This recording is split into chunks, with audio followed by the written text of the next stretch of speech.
Hey, check this out, boss. Check this out, baby. You locked in for another episode of Really Speaking the Podcast. I just want to give y'all a short clip in the video. So right now, I want to ask everybody to like, comment, most importantly, subscribe to the channel. Without subscribers, can't be you right now.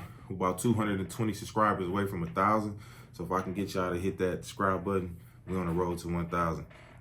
Today, I wanted to speak on the Monique interview with Shannon Sharp. I know a lot of y'all probably checked it out, man. It was I had watched. I got about into like a good hour into it. I ain't really watched the whole thing, but I got about a good hour into it, seen some of the clips. And man, first of all, I want to give a shout out to Shannon Sharp because dude kind of put life in perspective for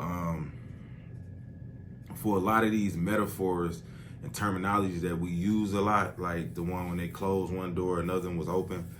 Like how he went from CBS to being dropped by CBS to going to Undisputed, to Skip treating him like that. And I know a lot of us, me included, we all wanted him to, put it to Skip, like the right way. But he showed so much resistance and so much poise to where it's like he was displaying character on the highest level, because I could tell Uncle Shannon had some of the similar issues I had growing up. We had a lot of anger issues where we had to demonstrate when somebody played with us. And just watching how he navigated through them situations, because I used to always tell myself, like, man, Shannon Sharp a little too humble, ain't he? He just too humble. Like he thanking Stephen A. like, I thank you, brother. And I'm thinking like, no, Stephen A. was smart. Everybody got laid off at ESPN. This is your biggest competitor. He a free agent. Yeah, I'm gonna fight for him because it's gonna keep us number one, because Stephen A. is thinking Cackle is number one.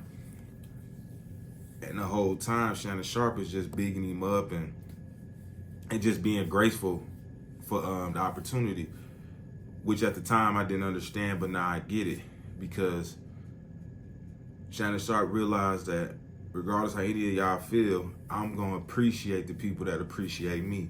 I'm gonna give, even on his way out the door, he gave Skip all the credit and all the celebration that in his mind he rightfully deserved, because he gave the man an opportunity to become a household name. That to Shannon account, these are Shannon words, that I'm bigger than I ever been when I was in football. People don't even remember me from football, they remember me from Undisputed. And when he left Undisputed, all his followers left with him, because him and Ocho Cinco started Nightcap. I don't know if it was like 3-4 months ago. They just hit 1 million subscribers. You know how long it takes for somebody to hit 1 million subscribers? I mean, Stephen A. had his podcast for almost a year. He ain't got nowhere near 1 million subscribers. You know what I'm saying? Club Shay almost at 2.7 million, on his way up to 3 million. So God has been blessing that man in so many ways, and I just really respect that. But I want to get to this Monique interview.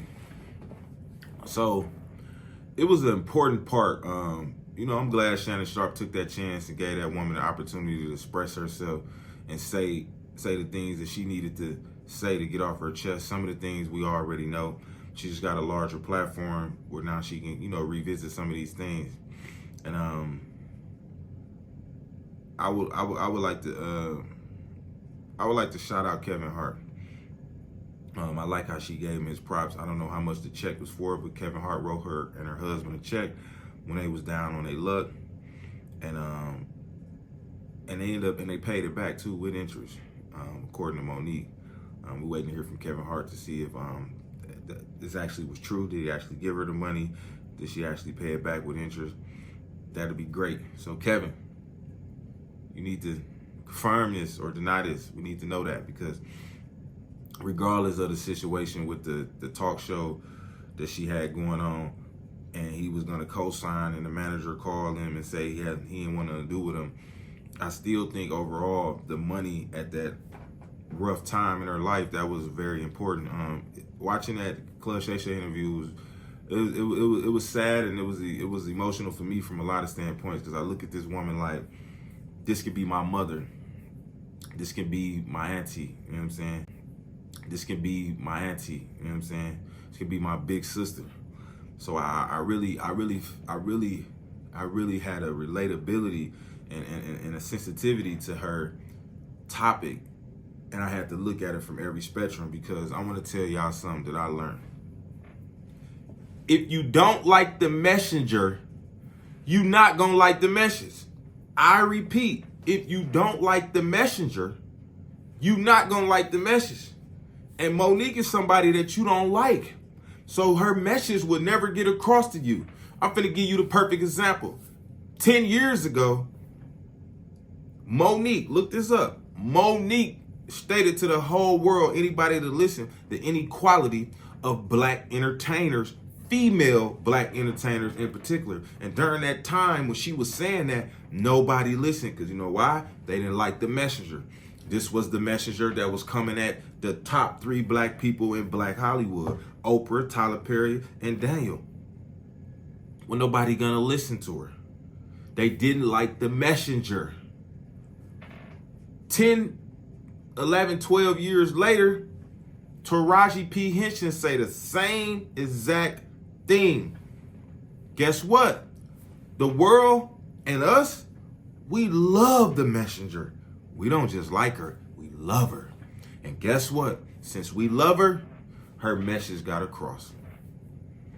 Not a whole world paying attention to this, and now everybody's speaking on it, but most of these people in this industry already knew that women didn't get paid. They already knew Taraji wasn't getting paid. You think they can't know how much she got for Benjamin Button? You know they can't how much she got from Empire? Come on, man, these are contractual jobs that anybody can get a hold to what the number was. So they been knew that she hadn't been getting paid. They been knew Monique was mistreated. But at the time, they didn't like the messenger. And that's the problem we got as a society. If y'all don't like me, y'all don't care about my message. But I'm the type of dude, like, I don't care. Like, I understand it, because it is certain people that I'll be like, man, dude can't say nothing like that. Him? I don't want to hear it from him. And that's just a human thing. So, what Taraji's saying today, Monique was saying a decade ago. And it's kind of like, that just proved my point. And so far, man, that interview had like 6-7 million in almost 2 days. And I recommend anybody to go watch it. You know what I'm saying? If you a fan of Monique, or you just curious to see what she been going through, she put it all out there. Just to piggyback off what we was talking about, it's just like, man, sometimes it's like so many people, like, if Monique could hear this right now, this is what I would want to tell you. Sister, it's not one human being outside of your immediate family and your husband that's going to sacrifice their career, their finance, and their family to help you publicly. Nobody wants to help you because they know it's going to come with a risk of them losing a lot of relationships. Think about it. Most of the relationships you burn, most of the people that could help you and want to help you still have a relationship with these people. So it's going to be very hard for them to try to help you going against somebody that they have a relationship with publicly. Nobody wants to help you because they know it's going to come with a risk of them losing a lot of relationships. Think about it. Most of the relationships you burn, most of the people that could help you and want to help you still have a relationship with these people. So it's going to be very hard for them to try to help you going against somebody that they have a relationship with. And them people, same people, can obviously destroy them how they destroyed you. And I understand that it ain't fair, and I know you want people to stand on integrity, but truth be told, ain't nobody gonna risk that. You heard your boy Steve Harvey, this the money game. This the money, we gotta get the money. What our families gonna do when because at the end of the day, we living in a time now where it's all about the money. It's not about integrity. It's not about standing up. It's about the money. And people, black people in particular, that's worked hard to get in these positions, they don't want to risk losing the money. And the little people down here, like us, that's going to speak out for you, we don't have no power. We can't move the needle. And I truly believe, I wish you would, all these years, I wish you would just put some more energy in just, because I know some people be like, I get it. I heard the term for the basketball players, shut up and dribble, shut up and rap, shut up and, don't get into this, don't get into that. But I really, truly believe that you fighting against a machine that you can't beat. The powers that be will never let one person beat them, and it's not enough for us that's gonna stand up for you. And I'm hoping you can recruit some of that money. But this story that you put out here that I watched on Club Shay, and then I watched Taraji say this 10 years later, it just showed me that people don't like the messenger, they're not gonna like the message. And to be honest with you, it's gonna be hard to ever like gain back a lot of the things you lost, because most things get lost with time, and a lot of time has passed. I haven't watched your Netflix special yet on Netflix. I'm gonna give it a fair shot. I'm gonna go on there. I don't even have a Netflix subscription, but I'm gonna go pay the $9.99 just to watch it. I want to see, how much you invested into your jokes and getting back into comedy. Because I'm gonna be real with you, Monique. As a young nigga, me personally, you was the first big girl that made big girls cool. You was the first big girl that had me like, when I used to watch Miss Parker, I swear to God, I used to tell my niggas like, man, I hit Miss Parker before I hit the daughter. You just had this confidence in this, this big girl confidence. Like, you made Monique, you made big girls popular. You made a lot of young niggas. Back when I was in the day, 2004 and 5, when I was watching these shows and seeing you, I'm like, man, this big girl cute. Should I be Professor Ofri? Hell yeah. Like, you really was a symbol to me. You know what I'm saying? And when the Precious movie came out, even though it was a harsh reality of our community and our past, I was like, you played the character so much, I feel like it was your demise. That woman that you embodied in that role, it kind of reminded me how they did Tupac with Juice.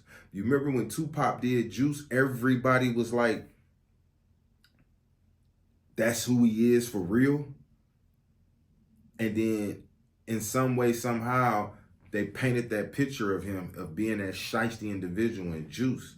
And they portrayed that into his life, all the way into his untimely death.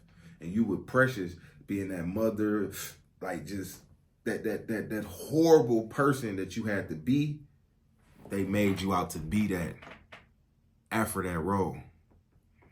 And Monique, I just wish you the best of luck, man. And I pray for you.